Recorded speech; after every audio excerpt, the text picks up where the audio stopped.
Hey everybody, it's Thursday. And welcome to this week's edition of The Night Bite. I'm Josh. And I'm Emily. And thanks for being here with us tonight. Yeah. So we always like to start with a fishing report. And I guess one of the first things that we need to say is that this past weekend was notably colder. Yeah, it was very chilly. The fish were back up shallow. There was a mix of some straggler spawners and some that just kind of pushed up because they were chilly. So, I don't know. I wouldn't say for the kind of front we had, it was a particularly tough bite. We didn't catch a whole bunch of what we wanted, but we caught a whole bunch of fish. So, I don't know. It was just chilly. It actually was a really fun multi-species weekend. And so I guess, first of all, we did actually get more rain than we expected. Some of it came overnight. I think they were expecting it to come earlier in the day, but it was really a great multi-species weekend. I think fish are doing all kinds of things right now, and we found a little bit of all of them. Yep. Did a little bit of trolling, did a little bit of float fishing, a little bit of everything. I guess it is interesting to say that water temperatures, we were talking last week, they were up into the 70s, and man, that feels a little bit early for that. But with the weather, the cold, the rain, all of those things, I don't even know if I saw it hit 65 degrees. No, it was pretty chilly water. Yeah. And with that, I guess weeds are growing. I think we talked last week with Kyle, and he was saying that up north of us, there is weed lines, and maybe their water's warmer, maybe they've gotten more sun. I don't know what the situation is. Our weeds are behind that. They are still growing. And I'm looking forward to fish setting up into more of that summer pattern. Yeah, for sure. Cool. So tonight we are doing something super unique, and to be honest, I forced Josh into this, and in part just because, to be honest, life is busy, and I forgot to arrange a guest for tonight, and so you are stuck with us. The good news is that means that our evening is pretty open, so if you have specific questions or comments or things along the way, throw that in the comment box, because we are going to be talking about all of that different stuff. But one of the things that we are going to be taking you to do also is to visit our lure lab. I think that's what Josh titled this episode. So, right now it is our regular background, but the funny thing is we brought, I guess, our other room of our house in as our guest. So we have our lure lab kind of as our backstage right now. And honestly, we at first imagined that our media room and lure lab would be the same room. And the way that it's worked out in our house, it's not the same. So we are testing this tonight. It's going to be funny. We don't know if this is going to be seamless or if it's going to be crazy, but thanks for hanging in there with us. And overall, we're going to do some pretty fun stuff. So I think we are set up over near the plastics table, and we can explain some of that as we get there. But one of the first things that I guess I'm going to, well, actually, I'll admit, when I get back to my phone in the other room, I'm going to see if I can see your comments along the way, because that's going to kind of affect how we do things here. But I was going to say I'm going to be with Josh pouring some plastics. And when we say pouring, it also is injecting. So, the term is pour, and it doesn't always look like pouring out of a cup. So we are going to show you that. And we're going to pick out some fun little shapes and make up some baits. But if you have a favorite color, if you have a favorite glitter, if you have a favorite something about a bait, we are going to at some point be choosing what to make. So again, if you have favorites, pop that in the comments, and we are going to be going from there. So I guess with that, Josh is looking at me because he's waiting for instructions. He's like, what are we going to do now? And I guess I'm going to... Well, before we get too far, I also want to say, if you're listening to this podcast style, we'll do our best to describe this. This isn't a very listener-friendly episode. So, if, maybe you just want to hear us just pour baits, which is pretty silent and lots of microwave beeping, but hopefully we can describe it enough. And that is the fun thing, is I think so many of our viewers have joined us here on places like Facebook and YouTube, and they are viewing the show. But there are some people who have joined us as just podcast listeners, and lo and behold, you can view us as well. So if you are doing one, you can do the other, and that's kind of a fun thing to be able to go back and forth. Yeah. Cool.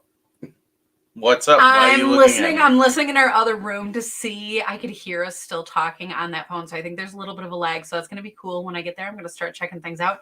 Am I going to leave you here until you bring us into the show? You tell me. You're the boss. This All right, is your we're going to do creation. that. We're going to do that. We're going to do that. All right. So what we're going to be working with tonight is a couple of, the molds are made of aluminum. You can also get molds made of stone. You can get molds made of high density plastic. All of our molds are aluminum. We really like our friends over at Epic Bait Molds. We did a podcast with them. They're awesome couple. Down in Florida now, I believe. They make some great panfish baits and some really cool collaborations with one of our favorite YouTube celebrities in the bait world, Marling Baits. Nate is an awesome guy. So we'll be using those. We have a custom one from custom twister mold from Fat Guy Fishing. We have a couple of do it molds. So we'll show off that. We'll show off some of our injectors, and looks like Emily here is getting there. There we go. So let's see if we can.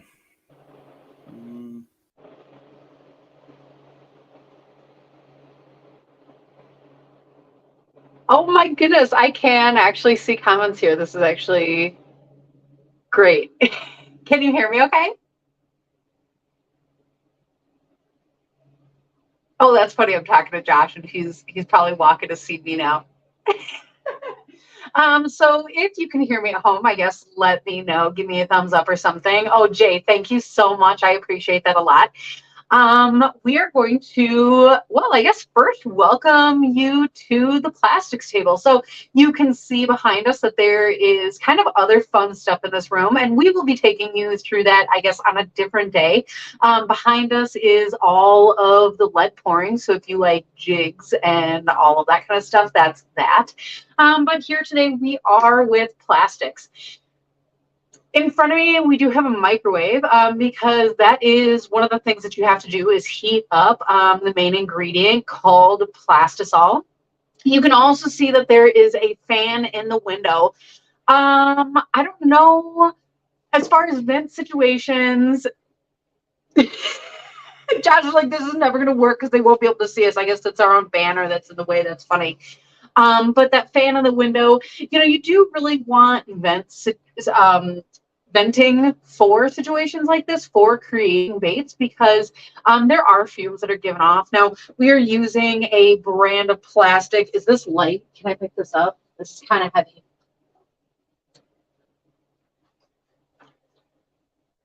We're using a brand of plastic called Dead On Plastic. You can see that little logo there. This is a huge bucket. That's funny. I'm watching your comments. But the plastisol, you do want to be careful with. This Dead On Plastic isn't quite as smelly, I guess, as some of the other brands out there. But they all have, I guess, different things going for them. And this is just one that we like. Along with that, we have a bunch of different molds around this table. So I think Josh was talking with you guys about the aluminum molds. Is that right? As I was coming into this room. Is this a block or is this actually a mold? Yeah, look, this is a mold. So in this case, going this way. So we just have some tiny little swim baits. What is this, like a 2-inch? Yeah, that's 2-inch. Right? Yeah, so this is perfect for crappies and all kinds of stuff. I believe that one's from Fat Guy Fishing. Here's another one from our friends over at Epic Bait Molds. If you can see that, this is their crappie slayer, of course. So look at it's so shiny. You guys can see yourselves or see us in the show. That it doesn't look like much in there, but that's a stinger mold. So that's that traditional Bobby Garland style mold. But that's the thing is, even though, that's funny. I was going to pull out something different that looks like a stinger too. Can you pull out something like super unique? Because even though we have a bunch of, I guess, like minnow type molds that we were just showing you. I mean, there are so many different companies that produce so many different types of molds. And so, oh goodness, here's like a really cool one and kind of a big mold. So in this case, this is a twister tail. Whoop, it's hard to not go backwards in the camera.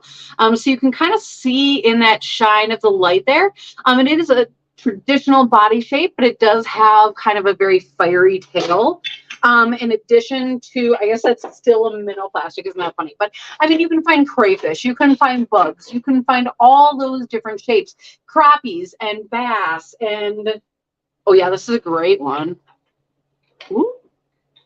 So you can see this little bug shape. Maybe we'll shoot this one because this is one that I think looks different as a bait than as a mold. So we'll keep that out for sure. And then, oh, this is a new one.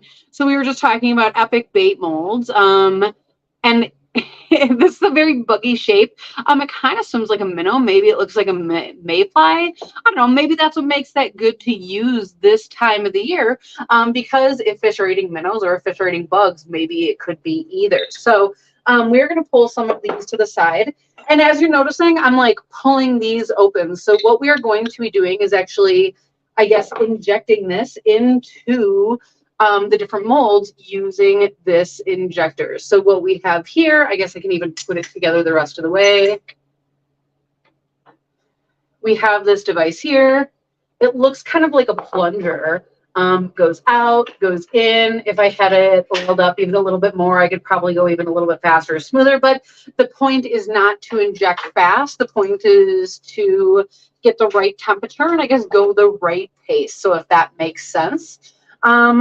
What we are going to do, I guess, at some point is get out some plastic. We are going to be heating it up and we are going to actually be injecting this into those different baits. So I guess I see Josh in the background here and he is getting things all set up for us. And one of the things that you can see him doing is putting everything into, I'm going to tilt this up a little bit. He is putting everything into a clamp. What do you call that thing? Yeah, it's like a workhorse clamp. It's made for holding like big pieces of wood and stuff for carpentry. This is a tip I picked up just in some of the awesome bait making forums. Otherwise, you have to use hand clamps or you have to use thumb screws. So all of them come with these like thumb screws that screw in there and keep the molds together while you're injecting. This is just way faster. I don't know. I think it was like $120. I think it was probably one of the best investments out of all of the stuff that we have, just because it's super easy. And yeah, this is something that Josh found and I honestly love as well. So that's pretty cool. As we are moving forward, I guess, you know, we mentioned for safety features that we do have that fan in the window. We did look up that it can, what do you call like the air replacement of the room? It seems like it's a fan that will keep up with, I guess, bringing us that fresh air. Some people have like elaborate systems. Some people just opt to do this in their garage or outside. But ultimately, this is just not something that you want to just choose to do in a closed up room. I mean, I guess that is your choice, but it's not really healthy, and so don't do it. The other thing that you can see behind us here is that we have a whole bunch of, actually the term is called sprues. And so what this is that, gosh, I wonder if I have an example. As you are shooting this mold and you're putting that plastisol in through the tip here, it comes all the way down and it fills up these molds. This unused part in the middle that connects all baits, plastic gets there too. That's just how this all goes. And so what's going to happen is that after we make these baits, they're going to come off. And what we have is these plastic pieces. And in this case, these happen to look like this. So you can see some neat examples here of, in this case, this is a half and half, dual colors. So kind of perchy. An orange and a green. So if you see one side is totally green, one side is totally orange. But you can do anything that you want. And in this case, this is monkey milk, just a different sprue from a different bait. As you get close, you can see that it has different types of glitters. But ultimately, this monkey milk color, this is blue highlight, black, and black glitter. That's it. So we do have all these different colorants, and this is like some random ones in front of us here. gosh, I wonder if I can even, this like might ruin things, people. So like hang tight with me because I'm going to show you actually a few more things. Oh, that's my tripod set up. So if it's a little bit wiggly, that's why. So if you have a different tripod, hey, hit me up. But that one works pretty good and I like it. But you can see behind it that we have, for example, all of these different colorants. These are all liquids. And quite frankly, they don't always look exactly in the bottle as they do as a bait. So some are really cut and dry. Pink usually is pink, white usually is white, black usually is black. But there's a lot of colors that look like black, for example, that are instead like green pumpkin or all kinds of dark blue or purple or things like that. Now, the fun thing about having a weight, yes, while we're going on a tour of the shop, the other thing that you can see, I'm flipping around this phone kind of funny. Gosh, for sideways even.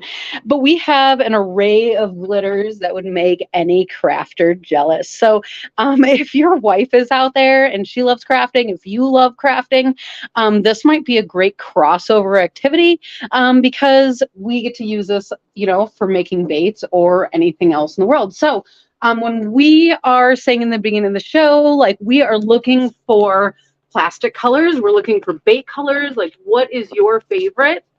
And, you know, I think it's super cool. I saw people, you know, black, white, smoke with glitter, this, that. The hardest part becomes having too many options. And I think so often fish love just some of those natural colors like a smoke or things like that. So I guess we are coming down to get out our gloves. You always want to wear gloves when you do this, that's for sure. I guess while we were taking a tour around the shop, I should have asked you to open up the bucket and like stir it and show us all this. So let me take it back off actually. And it's kind of funny because this is in selfie mode. So if this is like kind of crazy, like bear with us. This is like down below. Josh is opening up this giant bucket that we were showing you guys previously.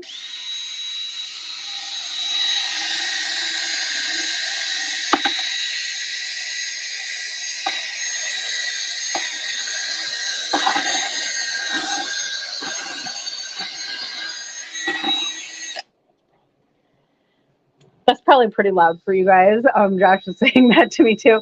But the thing is, what we do have here is a bucket full of plastisol, and we do have, I don't know what you even call that thing, stir on a drill. I don't know. There's probably a fancy term for that. I don't know what it is.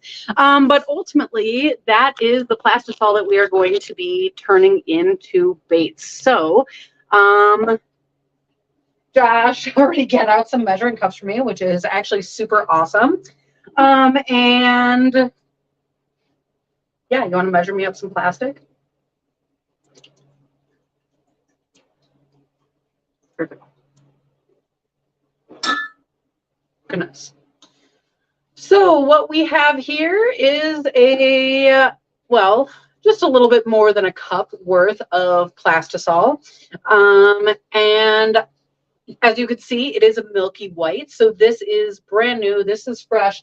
And it doesn't matter how clear of a color that you want in the end. I know this monkey milk is like a little bit of a whitish color, but this will go totally clear once you do cook it, bake it up, once it's ready to go. So I guess we are going to be putting it in the microwave, and it's got to cook for what, like 2-3 minutes? 3 or 4. Probably, yeah. Probably, Josh was saying 3 or 4, so we're going to start with 3 minutes. But unfortunately, that sound is probably going to be in the speaker. So if that's too loud and we need to take a little, I don't know, vacation away from the microwave while it cooks, I guess I didn't think about that part. So we've got that going, and we are ultimately getting it hot. We're looking for a temperature of 350, sometimes a little bit less than that, I guess, depending on. Oh, Josh is saying not initially. He's more of an expert than I am. He does this way more than me, to be honest. But the thing is, you at least have to get it up to temp in order to turn it into the state where it can turn into bait and plastic and like these, you know, the squish parts, like the sprues I was showing you, all of that kind of stuff, because as is, it's liquid. And that's just how this goes. So it does have to be cooked. But in this time, we get to decide some of our colors. And gosh, if anybody has any ideas or anything like that, just shout that out. We'll go with that. Otherwise, give me a quick second and I'm going to pull some. Actually, do you want to pull some glitters for us? Let's do a color that people can see. What's a color? How about, I like fishing with purple. I like fishing with, yeah, let's do, let's get out some black glitter, some little black flake. Like the hardest thing to grab ever in the world. And then, gosh, I should have thought about this. Oh, Scotty's saying cinnamon with purple flake. Okay, so we got a little bit of purple. Let's get some purple flake out. Yep, perfect. And then, oh, Kelly's saying chartreuse. See, that's a good one. Oh gosh, you guys, this is great. We are going to do some of these. So we'll see what we end up with. Oh man, I do love chartreuse. But chartreuse, I don't always put glitter in. So we'll see. One of the fun things to me is actually even doing like a straight clear plastic and then just doing a bunch of glitter. So especially when we have like glitter colors available. But I guess I've never tried like a glitter chartreuse. That would be kind of fun. Or like a goldfish. I mean, but that's the thing, is the opportunities are endless. And so sometimes you get lost in that creation process. And ultimately what the fishes want to bite on is like a plain white plastic. So actually we might even do some of that because that would show up pretty well, wouldn't that? In the camera. I keep looking at Josh like for his opinion, and the problem is you have so many colors and they're all great. And so no matter what we choose, it'll end up, you can see it. Things I do need to get ready though are my gloves, because the microwave is about to beep. It's amazing that 3 minutes went by, but also our thermometer. Oh yeah. Because we are, again, looking for that temperature. So moving a few of these other things out of the way here. And I was like, oh, look, grab your gloves. And then I'm about to grab into the microwave without. So let's put that on.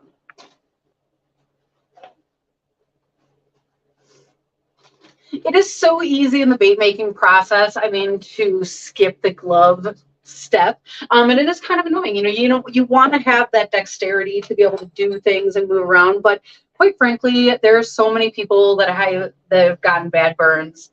Not to throw Josh under the bus, but him. I know he posted about that. So I'm not sure how well you can exactly see my table. But what we do have here is this plastisol is already starting to clear up a little bit. And you can see it smoking a little bit, or I'm not sure how well that translates into the camera. But we're going to check this temperature as we stir it. Ooh, we are just almost there. You can see based on the consistency, it's like a little bit gooey, so it's going to need a little bit more cooking anyways. But I'm thinking what we might do is start with a pretty light color, and then what we're going to do is be able to add color along the way, and then we'll end up with kind of an array, and it'll be fun and all of that. So I guess the first thing that we can do is, we got out purple glitter, we got out black glitter. I think we are also going to try to get out some highlight powder. And for that, I guess I am going to take my gloves off. And let me get out some examples to show you here. Yeah, where is the highlights?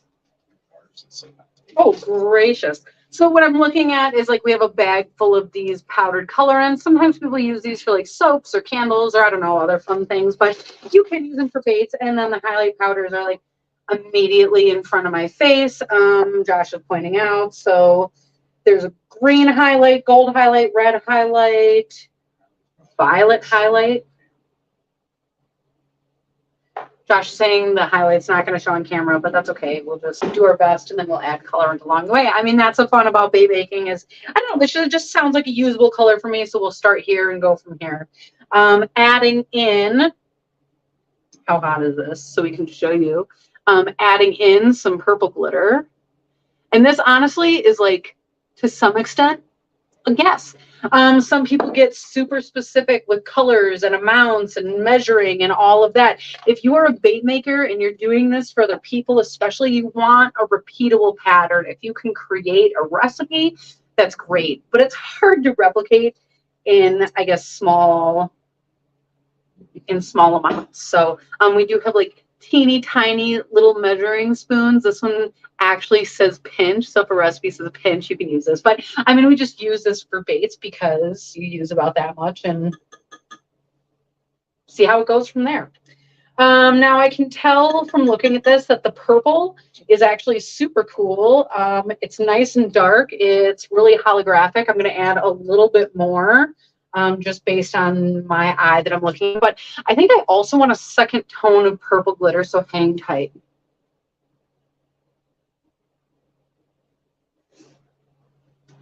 I chose something super light, so we'll see how this goes. The one thing that you don't want to do is get too lost in adding too much too fast, because it's easy to do. So tread lightly. But we're going to stir this up and we'll give you, actually, we'll try to do this. Gosh. It's like pretty hard to see, to be honest, but you can see a little bit. I'm going to do a little bit more down here. And we know that this is going to need to cook up a smidge more. Oh, we didn't even add our highlight powder, so I'm going to do a little of that as well.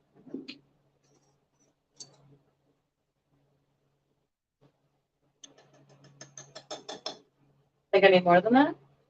Don't know. I don't know how much I put in. Yeah. We're going to start there.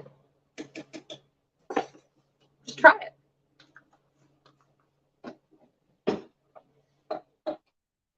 Stirring this up. I'm wondering, it's hard to see in this camera right now, but it is adding, I mean, I guess most fishermen know what highlight looks like, you know, so we're going to cook this up. I don't know, maybe another minute, see where we're at, and then we're going to try to shoot it. As we started here, we do have this clamp behind us, and below it, I think it's pretty hard to see, maybe you can, that there's a black mat because our room does have carpeting, and this stuff just spills. It's super easy to clean up because that plastic does harden, or go to that gel stage, that plastic stage, pretty fast, so you can just like peel it up, but obviously not on a carpet. So in this case, metal clamp and molds and all of that, it's going to peel out of easily. We don't need to like oil molds or anything crazy like that. But we have some of the baits that we talked about lined up in there, and we're going to be shooting that. So we do have our injector ready to go. We do have our thermometer ready to go. Everything's ready to go. So temperature, or that, I'm sorry, the microwave says like 5 more seconds, and we'll go from there.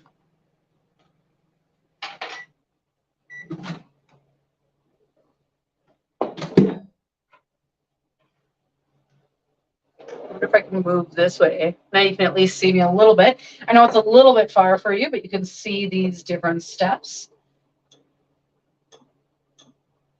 This temperature is reading right at and below, right above and below 350, to be honest. We're right dead on with that temperature there. But this is going to work out just fine. So here we go.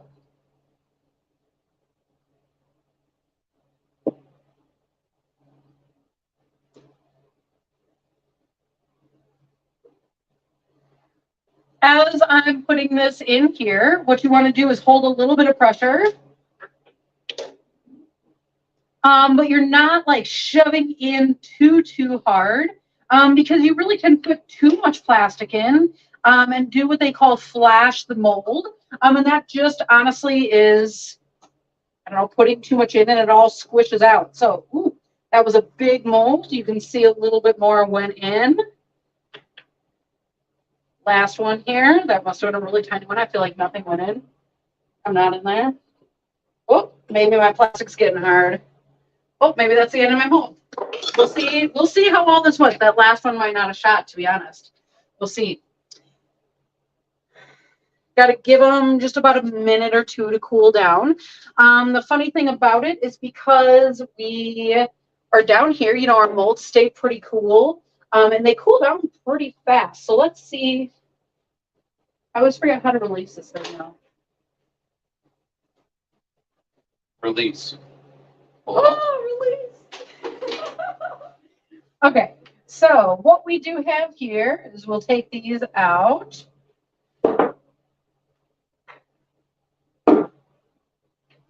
I think I got excited and I wanted to do all those molds. And I guess I didn't fully think through the capacity of the injector here. But I guess let's start with that because we just used this. As you can see, I set this down and it kind of rolled up against the counter, but it is already cool enough to touch because that metal was pretty cold. So like we said, cleanup was easy. And like, look at this, you can just peel it all right off. And this, you can just remelt right into your cup and use it again. The same with the inside. So this, you got to be really careful with. And inside here, we can see there was only this much plastisol left. There was a good chance that it got hard on us as I was pushing into those last few molds, because again, I think I just got excited to try to fill them all up and didn't totally think capacity. So again, that can get remelted. What we see here is a few different things. The top of this, you can see the difference. I guess maybe not perfectly, but this one obviously is way more full. This one has a little divot in there. So as a bait maker, this says a lot of things to me. What we should be doing is topping this off. They should all be full like this, because when you get it and there's a hole, these baits might have bubbles or divots. So if they're not too bad, maybe I choose to use them. Maybe I just choose to remelt them. Maybe it's garbage, but we're gonna see and we're gonna go from there. So tear some of this off, out of the way, and open it up.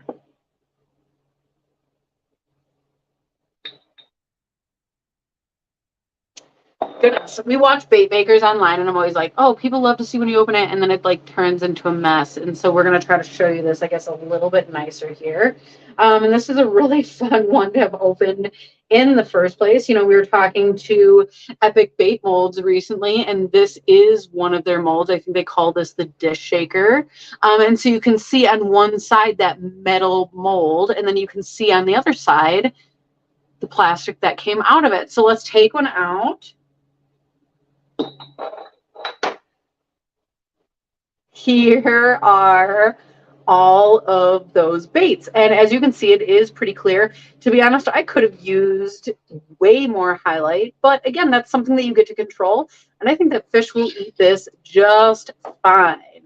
As I'm looking at this, these sprues look good. These plastics all look filled out. They have arms and legs and tails and all of those things. And then what you can do with this is, I guess you have a few different options, but ultimately what you want is you want to let this plastic have like, I don't know, like a day or so to kind of set up. So some bait makers will leave it on, we call this the sprue, like that top where you shoot it in. And some people will just like hang them. They have all kinds of hooks around their shop, and that lets some of that plastic just be in the shape that it needs to be. And when you go to use it, then it's not like twisted or, I don't know, funky tails or bent up or stuff like that. You do also have the choice of floating this in water for a little while. I think cooler water is probably better. You don't need ice water. But again, it just kind of helps set that plastic and keep all those little body parts suspended.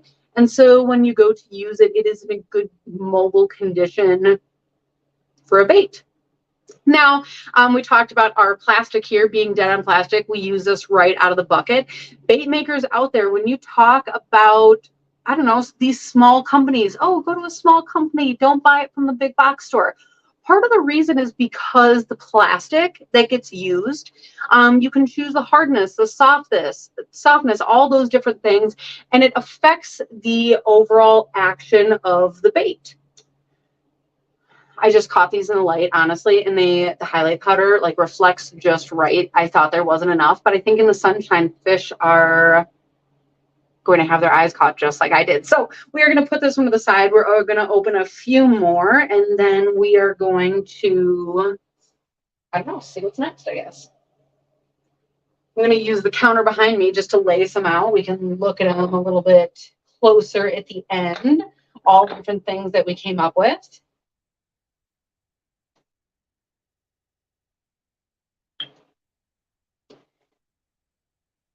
This is secretly one of my favorite baits. So on this sprue here, it looks like almost nothing. I will even tear one off here for you and show you. It is kind of this rounded body, and it's got like a really flat tail. Like in this picture, this looks so boring, but you can see it's like a ribbon tail. When you shoot this in black, it looks like a leech, but you can shoot this in any color and it'll look like a leech, I guess.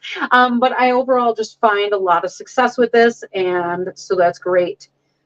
Something that's interesting, this was actually the mold that we talked about, that divot being in the top. So I'm not sure if you can see that right now. And lo and behold, there is a divot, but the baits all are filled out. So I was worried about there being like bubbles and stuff in them, that they'd be too squishy.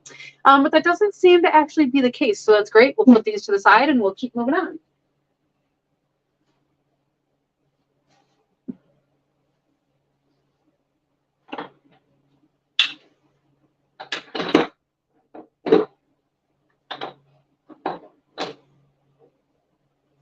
This one we can see has a really big hole in the top, so we'll see how that goes.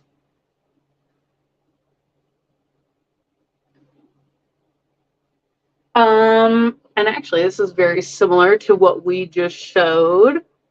So there's all those baits on those sprues. To be honest, I didn't know that we had 2 molds of this. I love this, so it's awesome. But again, these bodies seem to be filled out, so that's great.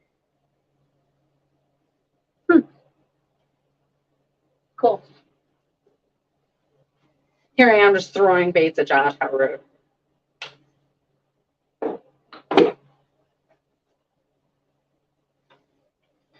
Oh, this big twister mold. I don't know. I don't always do a good job shooting this one. Some molds are really easy and some are not. And oh, dang. But it's a great example to be able to show here right now. So as I was showing you in the beginning, we have all these big sprues. I think that was our example there.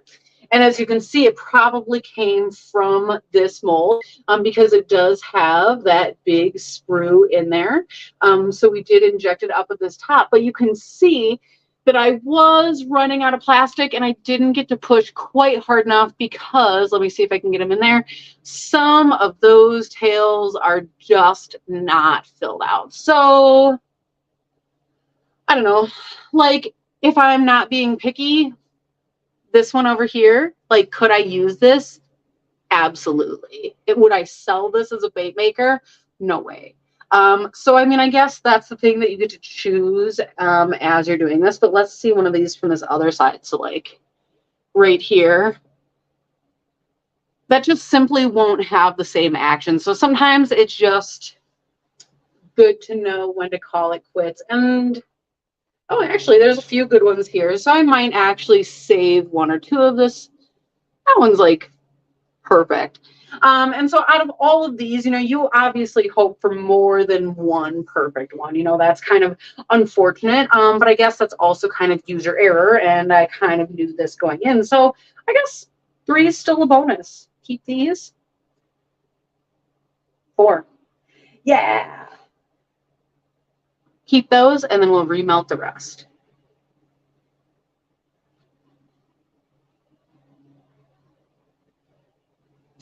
Right on in.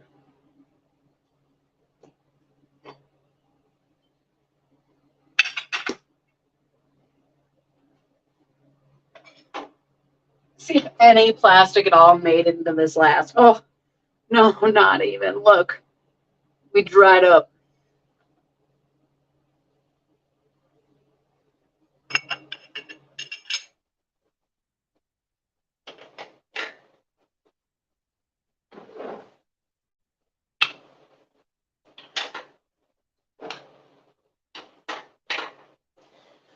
All right, so we're going to get that closed back up, but I think we are going to continue on actually with another color. So if I was good at this, I would have probably been cooking the plastic as we were opening all of those, because that would have been great timing. But I think what we also decided to do is add some color to this. So with purple glitter, gosh, I hate to be so girly, but I might add some pink. Because I think that's going to show up pretty good. But either way, we get to play around. And if we don't like that, then pink is still a fairly light color that we could add another darker color to. We could turn it into a darker purple bait, or anything like that. So I do have just like a tiny little bottle of color in here, but for some of these, you really don't need all that much color. And I'm just shaking it up, just trying to make sure that it's all mixed in. It's honestly hard to see in there. I have no idea if I'm doing a good job at this or not. I'm just shaking it a lot. But we are going to probably cook this a little bit first. And all those little sprue pieces that we put in there are just going to cook right down. So when we take it out after a minute, gosh, that might not be enough time. But we'll probably be able to at least mix the color and see where to go from there. But it's cool how what you can do is start from just that base color, make something a little bit clear, and then kind of doctor up that color as you go. It's also cool because then you can, start doing some unique things like how we were showing before, these dual colors. So we're not probably going to do any of this tonight because that gets a little bit crazier. You're having to make two colors at once. Excuse me. But when you are working with some of these small bait makers and you make all of these specialty orders, it's cool to be able to say like, oh, I want a bait and it's going to have these 3 colors and 12 glitters and like all of this and blah, blah, blah. And like, yeah, maybe the fish eat that, but also like take into consideration that all of this is, made by hand by your local bait maker. Oh, that's funny. Scotty, you're saying that you have a color that's close to this that you got for this season. Honestly, I have used this color before. I have a lot of success with purple, so I do a lot of pan fishing. I know in spring I catch a lot of other species, but they all seem to like purple. So I don't know, I've started noticing and actually, I should show you this. Look at how liquid this has become again. And I was able to kind of just scrape some of those harder pieces from around the outside. And there is still some clumps. It's going to be hard to show you. There you go. I don't know if you can see that at all. But it is melting down. We'll put some color. But you got to start as you're fishing just noticing what colors the fish are.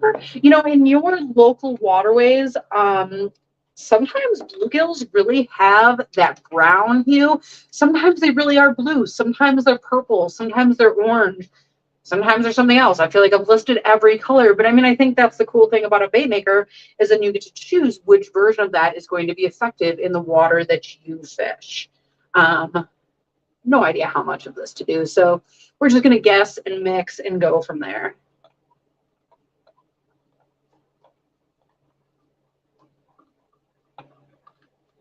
We're going to need more for sure.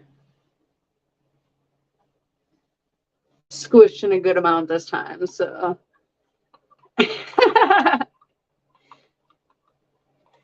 And from here, it's a little bit more of a dramatic pink than I think is on the camera.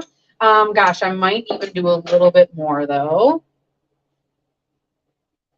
And either way, we're going to cook it up a little bit more as well because there is still a little bit of gel in here and that just simply will not inject nice.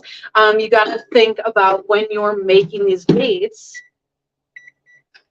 you have all of these baits with these tiny little legs and body segments and things. So if you have clumps in there, then that's something that's honestly just never going to work. So clean up a little bit as we go.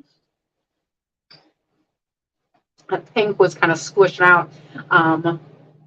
But overall, this plastic is mostly easy to clean up. And that's why you have a workstation for it. So, I mean, that's the good news around here. As far as these baits, you know, the funny thing is I always feel like I need to go back and reference what's in my tackle box already, because you find as a bait maker that you start getting favorite colors, that you just make the same things all the time. So, you know, it is important sometimes to break out of that. And, even just walking down the bait aisle at whatever store you're at, you know, what colors are people using? You know, we talked about going to your local bait maker first or instead, but it doesn't mean that you can't go and steal ideas. This looks like it's going to be good here. So let's get our temperature as well. Oh yeah, we're going to be good here.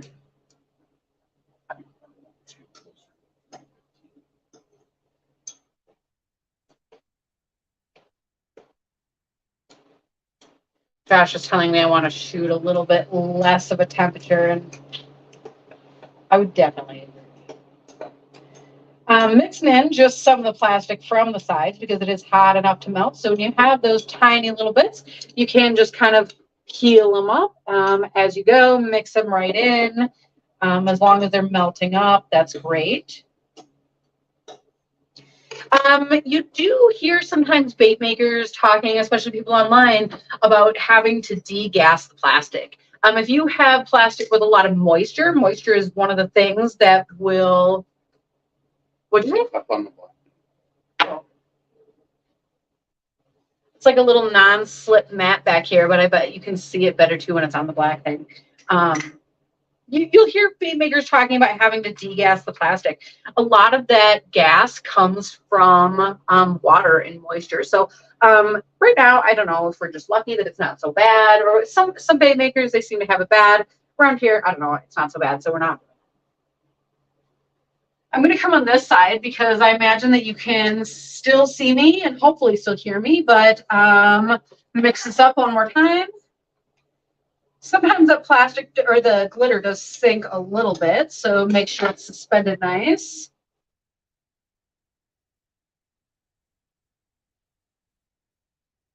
And we're going to go maybe the opposite order of some of these baits, so we get the one that we didn't get last time, because I like that mold a lot. Holding pressure for a second.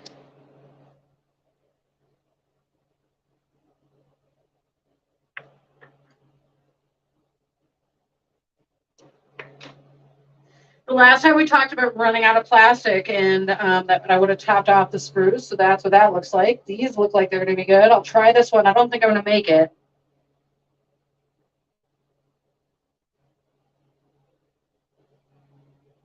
This time I'm trying to not press so hard, but I know that I had to hold a little bit more pressure to get that to fill out right. So we're going to let those cool down a minute, and we're going to see. I guess first, it's a little bit warm, so hold this end. If you look at what we have here, you get an indication a little bit of what that bait color is going to look like coming out. So I did use like this, it's even called fluorescent pink. You know, it looks hot pink here. In this bait, it's a little bit bubblegummy, so we'll see how it translates out. The purple glitter in person actually shows up really nice, so it's going to be nice to fish with. Kind of funny, kind of a girly color to choose for tonight, but I mean, this could be orange, this could be smoky gray, this could be anything in the world. And again, peels right off, and you can always just remelt it. So open this up.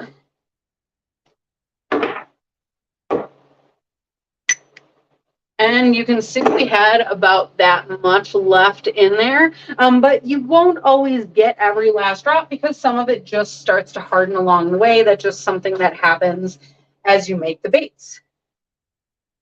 Let's get this little piece out too. Throw that in there.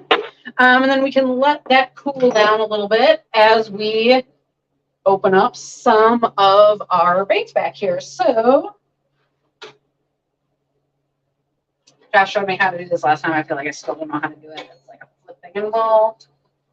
What do I do here? There's even instructions. Well, I'm not stepping hard enough. I didn't want to break it, but I guess it's a clamp, so who cares? Starting with a mold that we didn't get to look at last time. Get off some of this extra. Open this up. Let's see if I can open this nice. Oh, kind of a mess. But what you can see here, this is one that we said we were going to make because over here, this looks a little bit crazy. But as the bait itself, like on this side, you can see how those legs will really start to come alive in the water. It fits really nice on a hook. And so this is, I don't know, a bait that I use all year long. I feel like I'm giving you my secrets right now.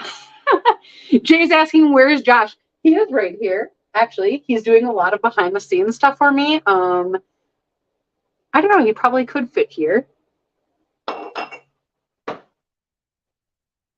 He knows that you mess up. But as we take them out, here's all these baits.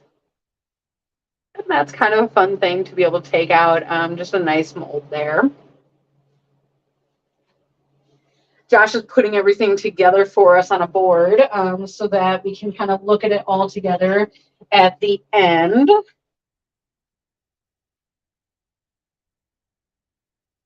Whoa, that came out crazy. So it looks kind of like a mess there, but you can see some really great minnow type shapes. Again, these are the same shapes that we looked at in that last color, but it's amazing how much a color change can affect what these baits look like. Making sure I'm not putting that together wrong.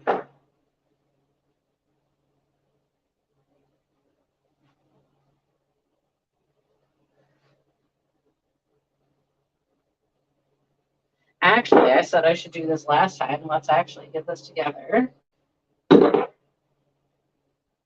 We are going to maybe have enough plastic to do one more pouring here.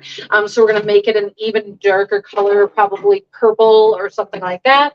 We're going to sneak that in the microwave as we're opening these last two colors. Or last two molds, I guess. This is that really fun Epic Bait molds. I think they call it the disc shaker. So this is a really great mold. It has now shot nice both times that we did tonight. This is, to be honest, my first time shooting this mold because this is fairly new to us. But I gotta say, this is, look at this. If you want to know what I'm fishing with the next time out, I'm telling you, it's this. That purple glitter. Don't make food. Oh my goodness. But this is fish food, you know, and that purple glitter doesn't come across very well in the camera, but here it really is a color accent to this pink. So in person, I would say this pink is a little bit more clear and not quite as bright. But that, I don't know, it's just cool. I wish I could send one of these to every person.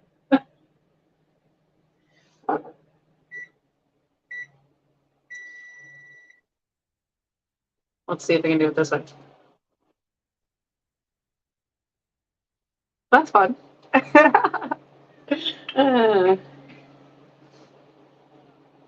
So all these are filling out nice. The ones that you see at the top that look like half, it's because that tail is folded in that opposite side there. So we're going to gather these back up. We're going to make one more color. We'll shoot them one more time, and that'll be that. Oh, Josh says I have one more mold, and that's true.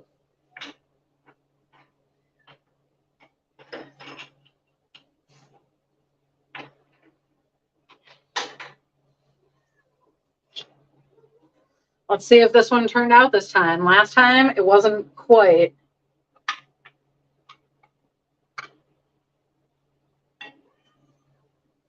Oh my goodness.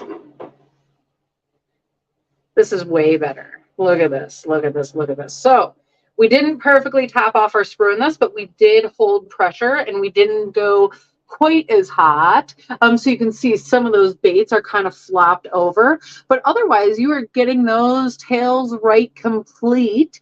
And that's actually pretty fun. This is going to be a really great color. That body is nice and dark, and that tail has a really nice flash to it. Sorry, that's like so loud. Save some of this. Throw back in.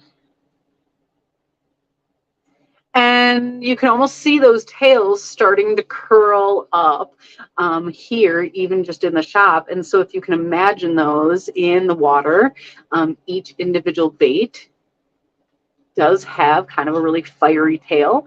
And I gotta say, I'm excited to use this bait coming up this year. So give those to you.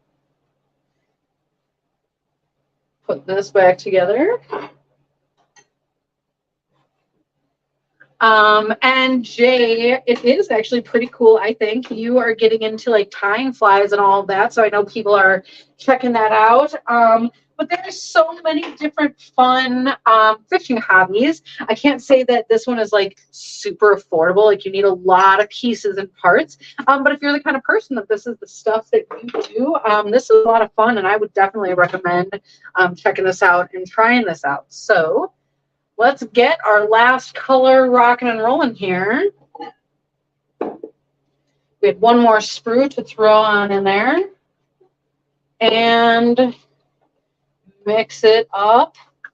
One of the things that's kind of funny is, you know, one of the best sources for glitter is places like Hobby Lobby, but not all glitter is created equal. And as you cook it, if you get your plastic too hot, sometimes the glitter can change color. And I noticed that one of them in here is getting a little bit more silver than when it started. And so that's not a bad thing. But it just is, you know, as you go along, things change a little bit. That side looks like it's settling a little bit. The other doesn't quite as much, just maybe not cooked quite all the way. But we're going to add some color and then cook it one more time. So hang tight. I'm going to grab some purple.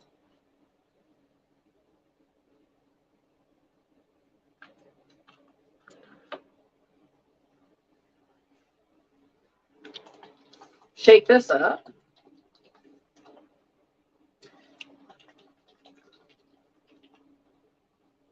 Hope for the best. It's called Violet Grape. This looks like it's not open. I wonder if I have one open. Oh yeah, I have one open. Hang tight.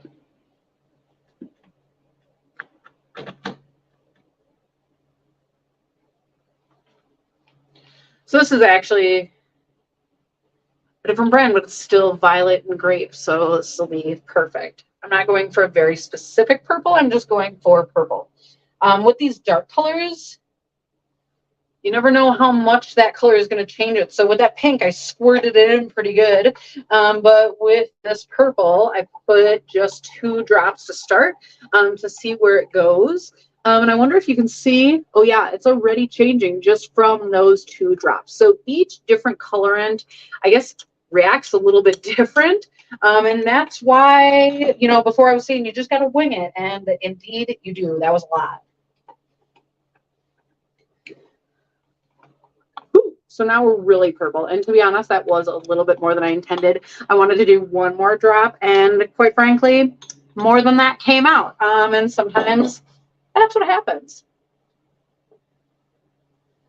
I think this is going to be a great color purple, especially in baits. You can see it is still has some of those clearer qualities, but it certainly is not liquid. So we're going to cook it a little bit more. I almost put a minute. Let's try 40 seconds this time so we don't go too much. As your level of plastic goes down, it takes less time and less heat, just like cooking food.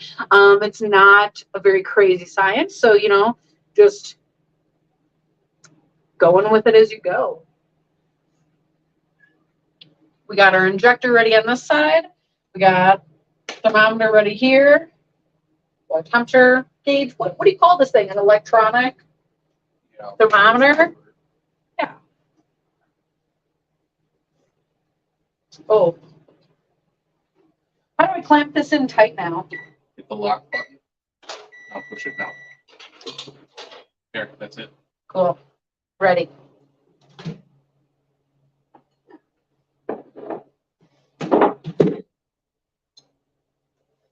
Let's move it down here.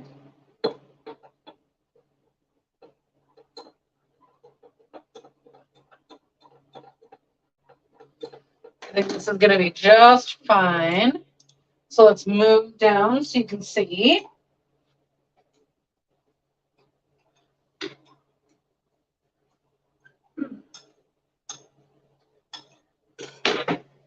It's a nice bright purple, probably because we started with that hot pink to begin with. So kind of fun.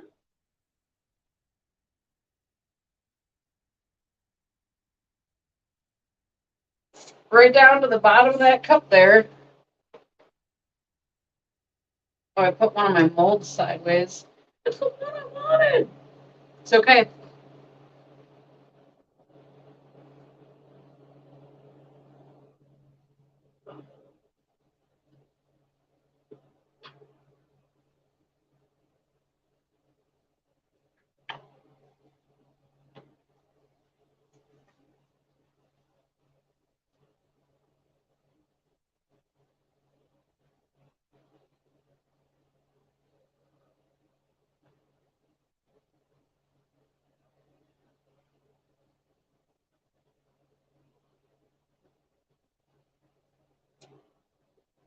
Cool.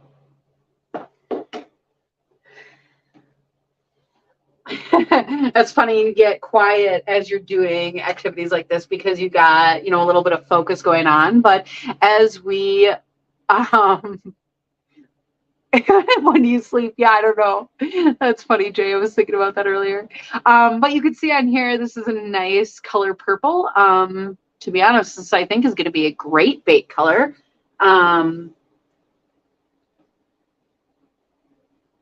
You'd think after this much of the episode, I'd get used to the left and the right, and it's still confusing. But that's a really great color there, so I'm excited to see how those baits are going to turn out. Let's see if this is cool enough to open. Close enough.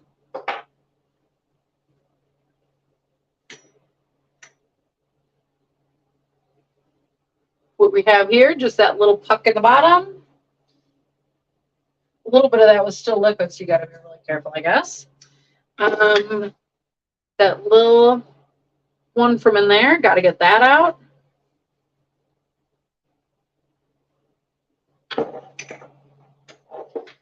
And now what we have is our, let's see if I learned this by this point in the show. Finally. But what we do have here, let's start getting out these baits.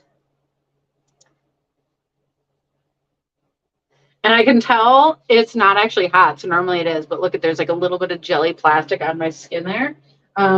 So what I did is I looked at that and I was like, I wonder, and I touched a little bit. It is still like a little bit liquid. Normally liquid is like super hot, so normally that's not safe. Normally you can't do that. I don't know why I'm doing that, but it's not so bad this time. But let's let it cool even a little bit longer.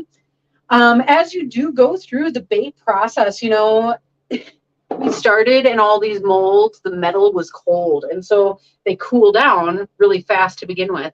As you continue to pour baits, it takes longer for the molds to cool down because they've gotten that warm plastic injected in it several times. So especially pouring in the summer can be kind of a drag if your molds aren't warm or they are cold.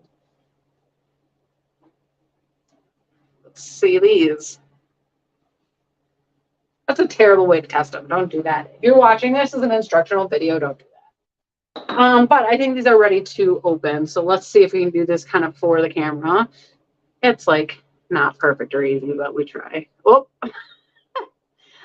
So they are kind of a mess there. But you can see that color. Gosh, the camera almost makes it look like it's a little bit blue. So maybe that's that gravy color from that violet that we used. Well, but gosh, that's actually like a pretty great color. I have a light down here that I'm looking at it in, and honestly, this is This is great. I know in the camera, maybe it looks a little bit plain.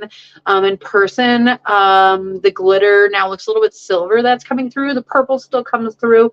And just neat.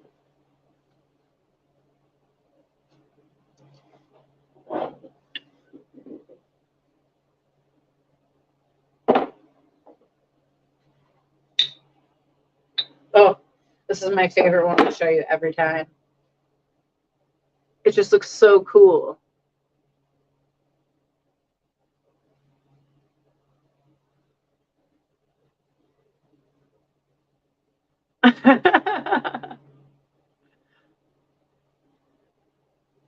That's crazy.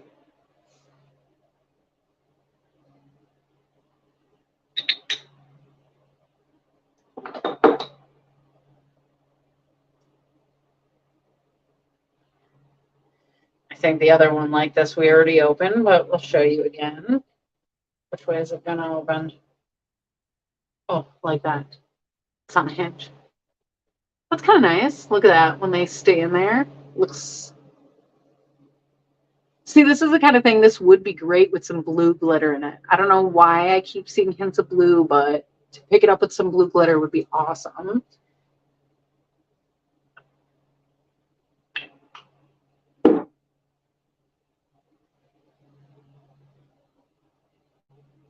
They look way cooler when they're off the sprue.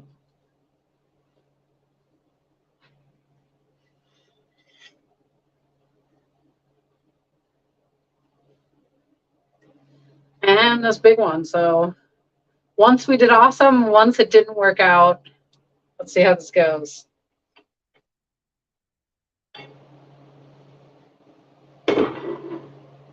I think honestly these are looking pretty good.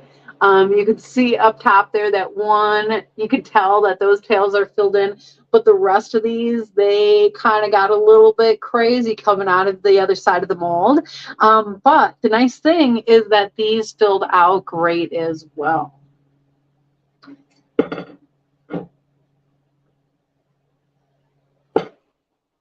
And there you go. That, yeah, look at that. Looks awesome.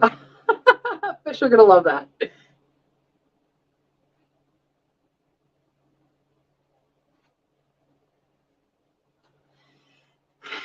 After all of that,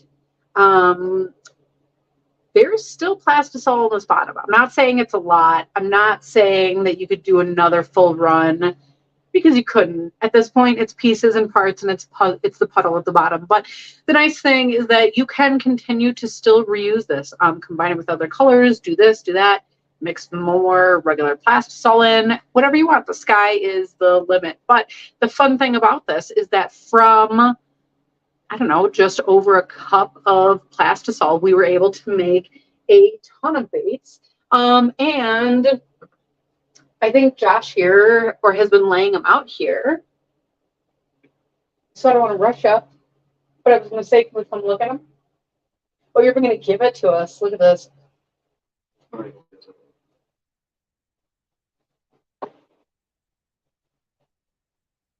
It's like hard for me to show this to you and to see the camera at the same time to know that it's centered. But one of the cool things to notice is that all of these baits came from that plastisol. But the other thing is you can see that color. Gosh, let me see if I can tip up this light.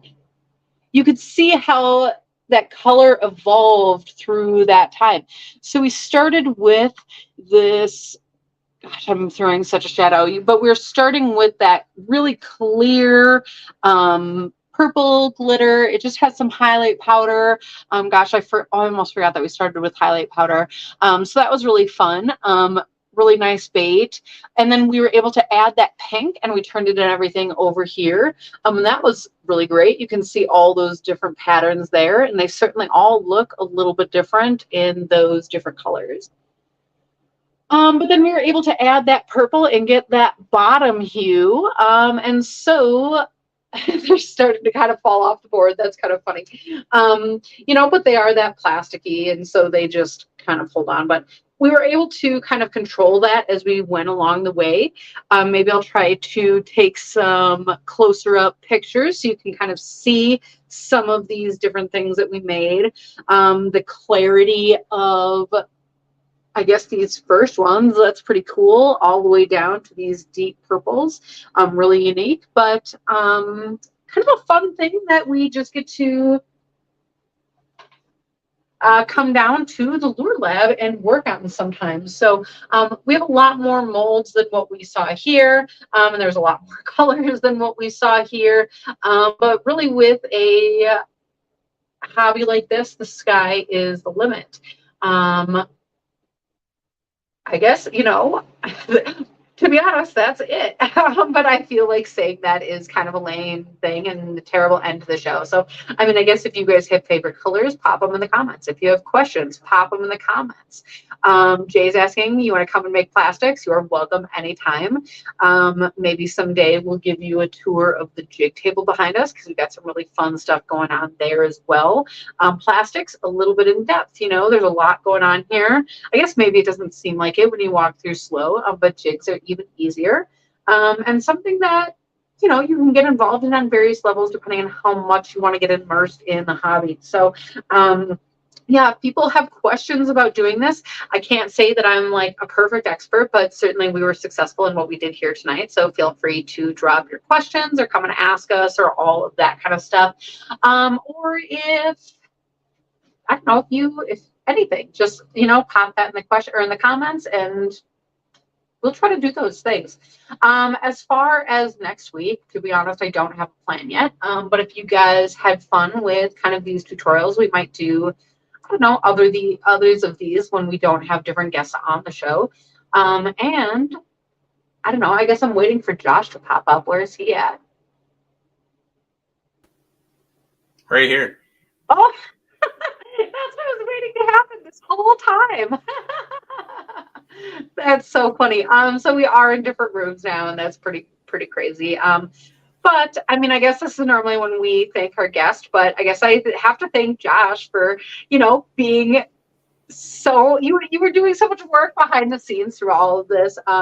And it was kind of crazy, I guess, to not chat with you this entire time, but we could not have done this without you, so that was fun.